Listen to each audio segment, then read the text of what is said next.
సూర్యుడు కర్మసాక్షి, క్రమశిక్షణకు మారుపేరు. తన నుంచి క్రమశిక్షణను నేర్చుకొమ్మని జగతికి స్ఫూర్తినిస్తాడు. ఈ స్ఫూర్తితో విజేయుడై చరిత్రను సృష్టించిన సంచలన రాజకీయ నాయకుడు ఎన్టీఆర్, నందమూరి తారక రామారావు. 1923 మే 28వ తేదీన కృష్ణా జిల్లాలోని నిమ్మకూరు గ్రామంలో అతి సాధారణ కుటుంబంలో జన్మించారు ఎన్టీఆర్. విద్యాభ్యాసం ముగిసిన తరువాత సినిమా రంగంలోకి ప్రవేశించారు. తన అసామాన్య నటనా ప్రతిభతో తెలుగు చలనచిత్ర రంగానికి మకుటంలేని మహారాజుగా భాసిల్లారు. వెండితెర వేడుకగా తెలుగువారి గుండెల్లో అనితర సాధ్యమైన స్థానాన్ని సంపాదించుకున్నారు ఎన్టీఆర్. తనను ఇంతవాణ్ణి చేసిన తెలుగు జాతికి సేవ చేసి రుణం తీర్చుకోవాలి అన్న తపన తారకరాముడిలో ఆవిర్భవించింది. ఫలితం రాష్ట్ర, దేశ రాజకీయాలను కుదిపివేసి ప్రపంచ రాజకీయ చరిత్రలో రికార్డు సృష్టించిన తెలుగుదేశం పార్టీ ఆవిర్భావం. 1982వ సంవత్సరంలో ఎన్టీ రామారావు వ్యవస్థాపక అధ్యక్షుడిగా తెలుగుదేశం పార్టీ ఏర్పడింది. తెలుగుదేశం పిలుస్తోంది, రా కదలిరా అన్న పిలుపు తెలుగు నేల నలు చెరగులా ప్రతిధ్వనించింది. తెలుగు జాతి ప్రచండ ప్రభంజనమై కదిలింది.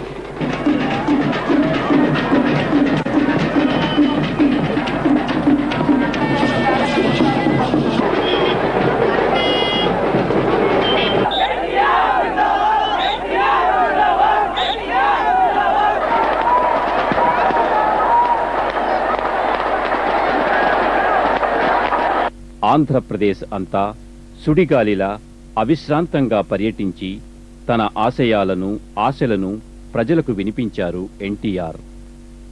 తిరుపతి నుంచి ప్రారంభమైన ఎన్టీఆర్ జంఝామారుత పర్యటన 19 రోజుల పాటు అవిశ్రాంతంగా సాగింది. ఆంధ్ర రాష్ట్రంలోని అణువణువును పలకరించింది. నిరాడంబరంగా, విలక్షణ శైలిలో చైతన్య రథంపై సాగిన ఈ పర్యటన ఆశాంతం అంతులేని సంచలనాల సమ్మిళితమే. 1983వ సంవత్సరంలో రాష్ట్ర అసెంబ్లీకి జరిగిన ఎన్నికల్లో ప్రజలు ఎన్టీఆర్ను, ఆయన పార్టీని అఖండమైన మెజారిటీతో గెలిపించారు. తమ అపూర్వమైన ఆదరాభిమానాలను ప్రకటించారు. పుట్టి 9 నెలలే అయిన ఓ పార్టీ సాధించిన ఈ అనూహ్యమైన విజయం ప్రపంచ రికార్డుగా స్థిరపడింది. న భూతో న భవిష్యతిగా నిలిచింది. తెలుగుదేశం పార్టీ అధికారంలోకొచ్చింది. నందమూరి తారక రాముడికి పాలనా పట్టం కట్టపెట్టింది తెలుగు ప్రజానీకం. 1983 మార్చి 9వ తేదీన ఎన్టీఆర్ ఆంధ్రప్రదేశ్ ముఖ్యమంత్రిగా ప్రమాణ స్వీకారం చేశారు. మొట్టమొదటి కాంగ్రెసేతర ముఖ్యమంత్రిగా చరిత్ర సృష్టికి నాంది పలికారు. 1984 డిసెంబర్ నెలలో జరిగిన లోక్సభ ఎన్నికల్లో రాష్ట్రంలో కాంగ్రెస్ పార్టీకి గట్టి ప్రతిపక్షంగా నిలిచిన ఘనత కూడా తెలుగుదేశానిదే. 1984 ఆగస్టు నెలలో సహచరుడు నాదెండ్ల భాస్కర్రావు వెన్నుపోటు తదనంతర ప్రజా విప్లవం ఎన్టీఆర్ పట్ల ప్రజానీకానికున్న అచంచల విశ్వాసాన్ని, అపార ఆదరణను వెల్లడించింది. నందమూరి తిరిగి ప్రజాభీష్ట సింహాసనాన్ని అధిరోహించారు. ప్రచార శైలి నుంచి పరిపాలనా వ్యూహం వరకు ప్రతి అంశంలోనూ ఉట్టిపడే విలక్షణత ఎన్టీఆర్ను సంచలన ప్రజానాయకుడిగా తీర్చిదిద్దింది. సమాజమే దేవాలయం, ప్రజలే దేవుళ్ళు అన్నది ఎన్టీఆర్ నమ్మిన సిద్ధాంతం. సామాన్య పౌరుడిని దృష్టిలో పెట్టుకుని అనేక నూతన పథకాలకు రూపకల్పన చేశారు ఎన్టీఆర్. మనిషికి కావలసిన ప్రాథమిక అవసరాలు కూడు, గుడ్డ, నీడ. అవి తీర్చటానికి ఆహరహం శ్రమిస్తాను అని శపథం చేశారు. తరతరాల సాంప్రదాయాలకు స్వస్తి పలుకుతూ కరణం వ్యవస్థను రద్దు చేసి గ్రామీణ వికాసం కోసం మండల వ్యవస్థను ప్రవేశపెట్టారు. అనంతాశ్రువులకు ఆలవాలంగా మారుతున్న ఆడపడుచులకు అండనిచ్చే ఉద్దేశంతో స్త్రీలకు ఆస్తిలో సమాన హక్కు వంటి విప్లవాత్మక పద్ధతులకు శ్రీకారం చుట్టారు. దేశ సౌభాగ్యానికి మూలం అన్నదాత రైతన్న అని ఎలుగెత్తి చాటి రైతాంగానికి సహాయంగా సింగిల్ విండో విధానాన్ని, రైతులకు పాసుబుక్కులు ఇచ్చే పద్ధతిని అవలంబించారు. నిరుపేదల గృహావసరాలను తీర్చి వారికి నీడ కల్పించటానికి పక్కా ఇళ్ల నిర్మాణాన్ని చేపట్టారు. భావి భారత పౌరుల వ్యక్తిత్వ నిర్మాణం కోసం పునాది వేయటానికి నిర్బంధ ప్రాథమిక విద్యను అమలు చేశారు. కష్టజీవి కడుపుకు ఇంత తిండి పెట్టే ఉద్దేశంతో చౌకబియ్యం పథకాన్ని ప్రవేశపెట్టారు. తోడు లేని వృద్ధుల కోసం వృద్ధాప్య పింఛను పద్ధతిని ప్రారంభించారు. తెలుగు జాతి ప్రాభవ పునరుజ్జీవనం కోసం కళా ప్రాభవ మూర్తులను రాజధానిలో ప్రతిష్ఠించారు. ఆయన కృషి ప్రధానంగా త్రిముఖంగా సాగింది. సమాజం అట్టడుగున మగ్గిపోతున్న బడుగు బలహీన వర్గాల వారి జీవన స్థాయిని పెంపొందించటం ఒకవైపు, రాష్ట్రాన్ని అన్ని కీలక రంగాల్లోనూ అభివృద్ధి పదంలో పురోగమింపచేసేందుకు నూతన కార్యాచరణ చేపట్టటం మరోవైపు, తెలుగు జాతి ఆత్మగౌరవాన్ని, ఉనికిని ప్రపంచం నలుచెరగులా చాటింపచేసి జాతి పూర్వ వైభవాన్ని, ప్రాభవాన్ని పునఃప్రతిష్ఠించి సాంస్కృతిక కళా వారసత్వాన్ని, సంప్రదాయాలను పునరుజ్జీవింపచేయటం ఇంకోవైపు. వీటి కోసం ఆయన అవిరళ కృషి చేశారు. కేంద్ర రాష్ట్ర ప్రభుత్వ సమన్వయంపై కొత్త విధానాలను, ఆలోచనలను ప్రతిపాదించారు ఎన్టీఆర్. జాతీయ స్థాయిలో తెలుగు తేజాన్ని ప్రకాశింపచేయాలనే ఉద్దేశంతో ప్రజాస్వామ్యాన్ని దశాబ్దాల తరబడి ఎవరూ గుత్తకు తీసుకోలేరు అని నిరూపించాలనే దృఢ సంకల్పంతో, ఐక్యతా నినాదంతో నేషనల్ ఫ్రంట్ను రూపొందించారు. మరో సంచలనాన్ని సృష్టించారు. ఫ్రంట్ చైర్మన్గా ప్రముఖ ప్రాంతీయ పార్టీలను ఏకత్రాటిపై నడిపించారు ఎన్టీఆర్. ఈ తెలుగు జాతి ప్రాభవ ప్రకీర్తులకు మూర్తి అయిన రామన్న జీవితంలోని గెలుపు ఓటములను కూడా సమాన స్థాయిలో స్వీకరించారు. 1989 ఎన్నికల్లో ఓడిపోయినా ప్రధాన ప్రతిపక్షంగా నిలచి ప్రతి అంశంలోనూ తనదైన పోరాట శైలిని, విలక్షణతను కొనసాగించారు. పోరుబాటన అవిశ్రాంత యోధుడై 1994 సంవత్సరంలో జరిగిన అసెంబ్లీ ఎన్నికల్లో తెలుగు ప్రజ మరోసారి అన్నను అపూర్వమైన మెజారిటీతో గెలిపించి అందలం ఎక్కించింది. అనూహ్యమైన ఆదరాభిమానాలు తెలుగన్నకు మరోసారి జేజేలు పలికాయి. వ్యక్తి నుంచి, సమాజ స్థాయి నుంచి సమస్త కలుషితాలకు ముఖ్య కారణమైన మద్యాన్ని నిషేధించటానికి మహిళా చైతన్యం జరిపిన అసామాన్య పోరాటానికి అంజలి ఘటిస్తూ ఎన్టీఆర్ మద్య నిషేధ చట్టాన్ని ప్రవేశపెట్టారు. అవిరళ కృషి, అచంచల సంకల్ప బలం, అనితర సాధ్యమైన క్రమశిక్షణ ముప్పేటలుగా కలిసి నందమూరి వ్యక్తిత్వాన్ని అజరామరం చేశాయి. ఎన్నో ఉత్థాన పతనాలను చవిచూసిన ఆ వ్యక్తిత్వం ముందు, ఆ స్థిత ప్రజ్ఞత ముందు అన్నీ వెలవెలబోయాయి. సంఘమే పవిత్ర దేవాలయం, అందులో పస్తులుంటున్న నిరుపేద దేవుడికి ఇంత నివేదన చేయటమే నా ధ్యేయం. సర్వ సౌభ్రాతృత్వ సిద్ధాంతమే నా రాజకీయ పురోగతికి ఆవేశం. నాపై ఆశలుంచిన నా జాతికి అన్నా విజయీభవ అంటూ దీవించిన ఆడబడుచుల ఆశీస్సులకు నా మదిలో మెదిలే నవ్య భావాలే సుమ సమర్పణం.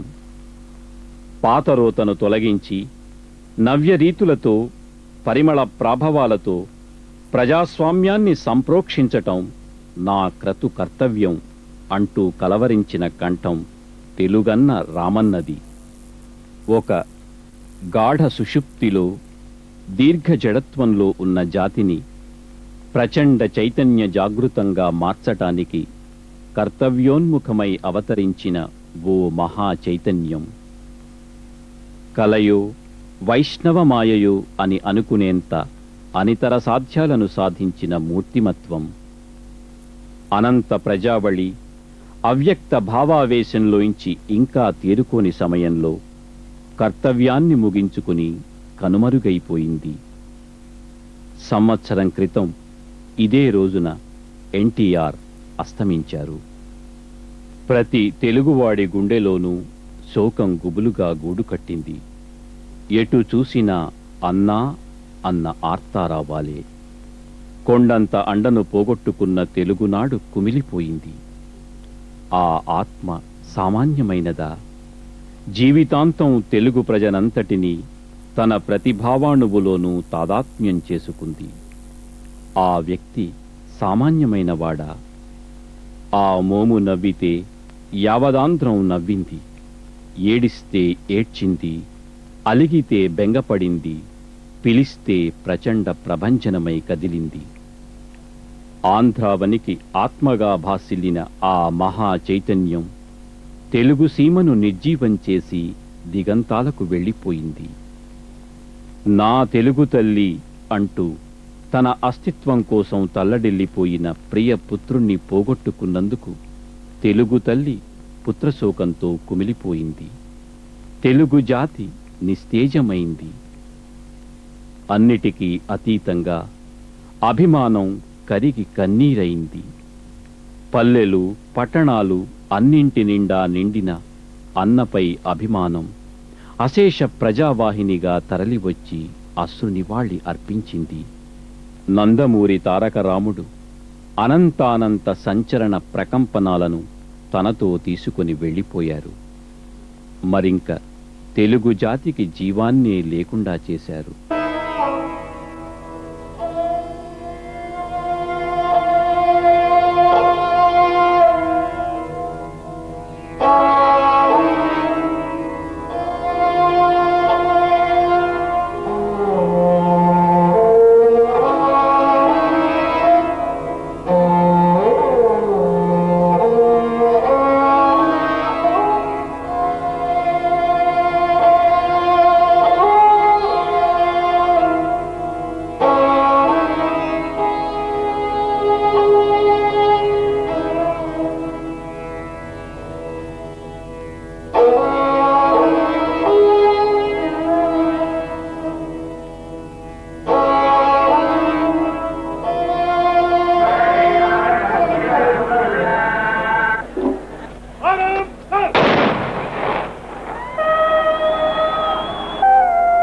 जातस्य हि ध्रुवो मृत्युः ध्रुवं जन्म मृतस्य च तस्मादपरिहार्येऽर्धे न त्वं शोचितुमर्हसि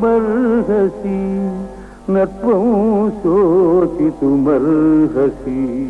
అధికారంలో ఉన్నా లేకపోయినా ఆయన పోరాటశీలి. ఎప్పుడు పోరాటం. అధికారం ఉన్నప్పుడు కూడా పోరాటం. పోరాటం లేకుండా ఆయన ఉండేవాడు కాదు. పోరాటము కృషి అనేది ఆయన ఊపిరి. మీకు 1984లో ఆయన ముఖ్యమంత్రి పదవి నుంచి ఆనాడు గవర్నర్ రామ్లాల్ డిస్మిస్ చేసినారు.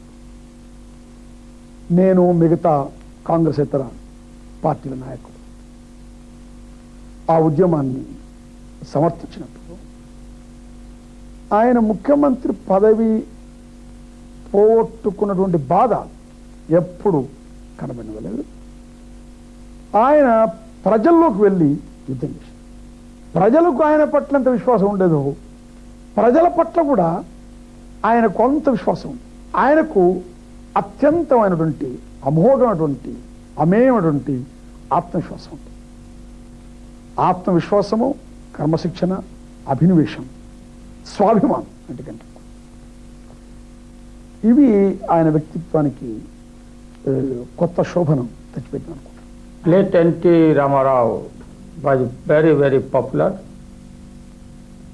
and pro-poor leader of the country. He was not contributed in film industry, but his sacrifice for upliftment of the downtrodden backward classes, and he maintained communal harmony in Andhra Pradesh also. We lost a very, very popular and pro-poor leader. Ramarao గారిని నేను చరిత్రలో నిలిచిపోయే వ్యక్తిగా భావిస్తున్నాను. Cinema రంగంలో ఆయన చేతులు సృష్టించాడు, రాజకీయ రంగంలో ఆయన చేతులు సృష్టించాడు, కాంగ్రెస్ ఇతర పార్టీలను కలిపించడంలో ఆయన చేతులు సృష్టించాడు. ప్రజా జీవనాన్ని ప్రభావితం చేసినటువంటి యొక్క తెలుగు ప్రజా నాయకుడు మరొకడు రామారావు గారితో సాటి లేడని చెప్తే బహుశా అతిశయోక్తి కాదు. ఇంతగా జనాన్ని కదిలించిన వారు. టంగుటూరు ప్రకాశం పంతులు గారి గురించి మనం విన్నాం, తెలుగు వాళ్ళలో గొప్పవాడు. ఇతరులు గొప్పవాడు కాదని నేను చెప్పను, కానీ ప్రజలను, అన్ని వర్గాల ప్రజలను ఇంతగా కదిలించి, ఇంతగా నడిపించి, ఇంతగా ఆలోచింపజేసినటువంటి వ్యక్తి మరొకరు లేరు. రామారావు గారు 1984లో ఆగస్టు సంక్షోభంలో చిక్కుకుపోయిన తర్వాత పత్రిక చదవడం కూడా జనంలో పెరిగిపోయింది. రాజకీయం పట్ల ఒక శ్రద్ధ, ఒక ఇంట్రెస్ట్, ఒక ఆసక్తి వివిధ వర్గాల్లో పెరిగిపోయింది. Is a positive contribution of Rama Rao to Andhra Pradesh politics అని అనుకుంటున్నాను. ముఖ్యంగా తెలుగు ప్రజలు ఇంతకుముందు దక్షిణాది గుర్తింపు లేదు దేశంలో, దేశం బయట కూడా గుర్తింపు లేదు, లేదా మద్రాసి అనేవాళ్ళు, తెలుగు ప్రజలకు గుర్తింపు లేదు. అలాంటిది రామారావు ముఖ్యమంత్రి అయిన తర్వాత, జాతీయ రాజకీయాల్లోకి వచ్చిన తర్వాత తెలుగు ప్రజలకు ఒక గుర్తింపు వచ్చింది. బయటకు వెళ్ళినప్పటికీ కూడా తెలుగును గురించి, తెలుగు ప్రజల గురించి మాట్లాడే పరిస్థితిని శ్రీ రామారావు గారు కల్పించారు. దేశ విదేశాల్లో ఉన్న తెలుగువాడు కూడా గర్వపడేట్టుగా రామారావు రాష్ట్ర రాజకీయాల్లో అంత ప్రభావమైనటువంటి పరిపాలన, ఒక పాత్రను నిర్వహించారు. అందువలన ఇవాళ తెలుగు జాతి చరిత్రలో రామారావు చిరస్మరణీయుడిగా నిలబడిపోతాడు. రాష్ట్ర రాజకీయ రంగాన్ని శాసించాడు. 10 ఏళ్ల పాటు జాతీయ రాజకీయాలను కూడా ప్రభావితం చేశాడు రామారావు గారు. అలాంటి యొక్క గొప్ప వ్యక్తి ఈ రాష్ట్రంలో మరొకరు మనకి ఇటీవల కాలంలో వెతికి చూసినా కనపడరు. ఎన్నో రూపాలుగా, విశ్వరూపాలు ఎత్తే విచిత్ర కళాకారుడుగానే చూసి, దాని తర్వాత ఒక నాయకుడుగా చూసి, ఇవాళ కూడా మళ్ళీ కళ్ళు తెరిచి ఏ దానవీర సూరగా కర్ణగాను, ఏ బెబ్బులి పులిగాను ఎన్నో విధాలుగా వారిని మళ్ళీ వారు కళ్ళు తెరిచి ఏదో ఒక రూపంలో ప్రజలకు కనిపిస్తారనేది ఇప్పుడు కూడా కళ్ళ ముందే కదులుతోంది. ఆ జనసమ్మోహన శక్తి ఏది తలపెట్టినా సంచలనమే. ఓ ప్రజా సదస్సు, మరో మహానాడు, ఇంకో ప్రజాగర్జన, ఇలా ఏది నిర్వహించినా అద్భుతమే, అద్వితీయమే. ఆయన పిలుపునిచ్చిందే తడవుగా జనం ఉత్తుంగ తరంగమై కదలివచ్చేవారు. నందమూరి ప్రజాకర్షకత్వాన్ని, వాగ్ధాటిని చూసి మిగిలిన రాజకీయ నాయకులంతా నిశ్చేష్టులయ్యేవారు. ప్రజాకర్షణ విషయంలో స్వపక్ష విపక్షాలతో సంబంధం లేకుండా సమకాలీన రాజకీయ నాయకులందరిలోనూ అగ్రగామిగా నిలిచారు ఎన్టీఆర్.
జాతి గౌరవం కాపాడండి, తెలుగుతనంతో బతకండి, డబ్బు కోసం అమ్ముడుపోకండి. మన ప్రాణం శాశ్వతం కాదు. ఇవాళ ఇక్కడ ఉన్నా మన ఇంటికి వెళ్తా వెళ్ళడం మనకు తెలియదు. ఏ కాలైనా వచ్చి మన మీద ఎక్కడొస్తే మన కాలనీ గుద్దొచ్చు, మనం సావచ్చు, బతకొచ్చు, ఏదో జరగచ్చు. కాబట్టి అస్థిరమైన ఈ జీవితం కోసం శాశ్వతమైనటువంటి చరిత్రను ఎందుకు నిర్ణయం చేస్తాం? పేద ప్రజలు ఏడుస్తున్నారయ్యా, బజార్లో కూర్చున్నారు. ఇంతవరకు కూడా 48 సంవత్సరాల స్వాతంత్రం వాళ్ళకి తిండి బట్ట అనేది ఇవ్వలేదు తమ్ముడు. మీ రోడ్డు ఎమ్మట మీ కారు పక్కనే తిండి లేక తావలేక బతుకుతున్నటువంటి ఒక పికారిని మీరు చూడలేదా? ఎందుకు మనకు స్వాతంత్రం? ఎందుకని మనం we the people of India give to our constitution? మా కొరకు మేము రాసుకున్న రాజ్యాంగం అన్నామే. ఓ జాతికి ఉనికిని ఆపాదించటానికి, జనజీవన సరళిని మెరుగుపరచటానికి, సామాన్యుడి గుండెల్లో స్థిరపడిపోవటానికి, అభివృద్ధి పదం కోసం కన్న కలలను నిజం చేసే ప్రయత్నం చేయటానికి వేదిక రాజకీయ రంగమని, గమ్యం ప్రజాభ్యుదయమని, మార్గం నిరంతర పరిశ్రమ అని, మార్గదర్శి నిజాయితీతో కూడిన సంకల్పమని, తోడు నీడ చిత్తశుద్ధి అని సోదాహరణంగా నిరూపించిన నిలువెత్తు నిదర్శనం నందమూరి తారక రామారావు. తెలుగు జాతి మనది, నిండుగా వెలుగు జాతి మనది. తెలుగు జాతి మనది, నిండుగా వెలుగు జాతి మనది. తెలంగాణ నాది, రాజలసీమ నాది, సర్కారు నాది, నెల్లూరు నాది, అన్నీ కలిసిన తెలుగునాడు మనదే మనదే మనదేరా. తెలుగు జాతి మనది, నిండుగా వెలుగు జాతి మనది.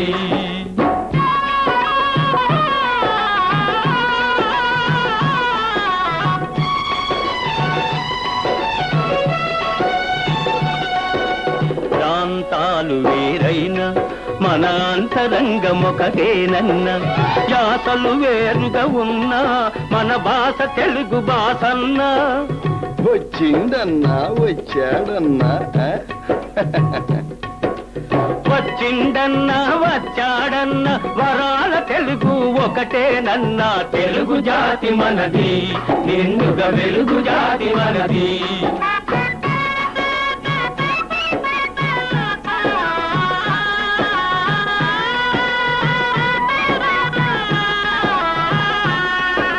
మహాభారతం పుట్టింది రాణ్మహేంద్రవరంలో, భాగవతం వెలసింది ఏకశిలా నగరంలో.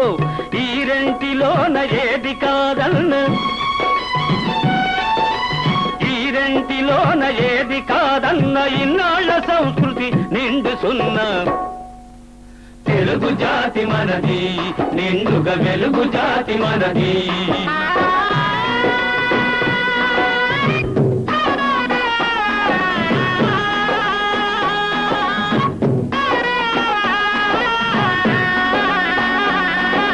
పోచంపాడు ఎవరిది, నాగార్జున సాగరం ఎవరిది.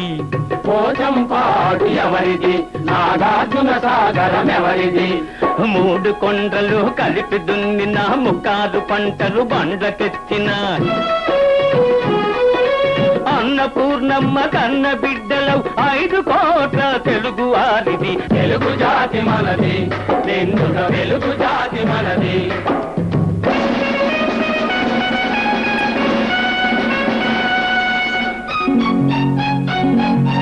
సిపాయి కలకం విజృంభించ నరసింహాలై గర్జించాము. గాంధీ నెహ్రూల పిలుపులందుకొని సత్యాగ్రహాలు చేశాము.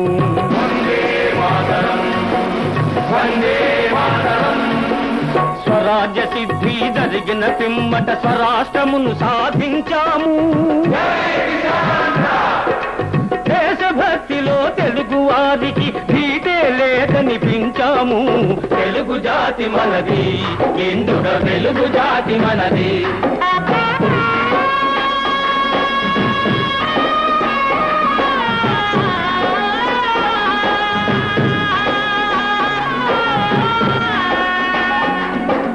ఇంటిలో నారమరికలు ఉంటే ఇల్లెక్కి చాటానా, కంటిలో నలక తీయాలంటే కనుగ్రుడ్డు పెరిగి వేయాలా.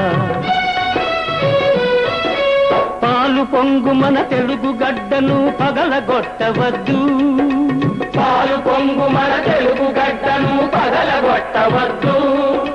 నలుగురిలో మన జాతి పేరును నవ్వుల పాలు చెయ్యొద్దు. తెలుగు జాతి మనది, నిండుగా వెలుగు జాతి మనది. తెలంగాణ మనది, రాయలసీమ మనది, సర్కారు మనది, నెల్లూరు మనది, అన్నీ కలిసిన తెలుగునాడు మనదే మనదే మనదేరా. తెలుగు జాతి మనది, నిండుగా వెలుగు జాతి మనది.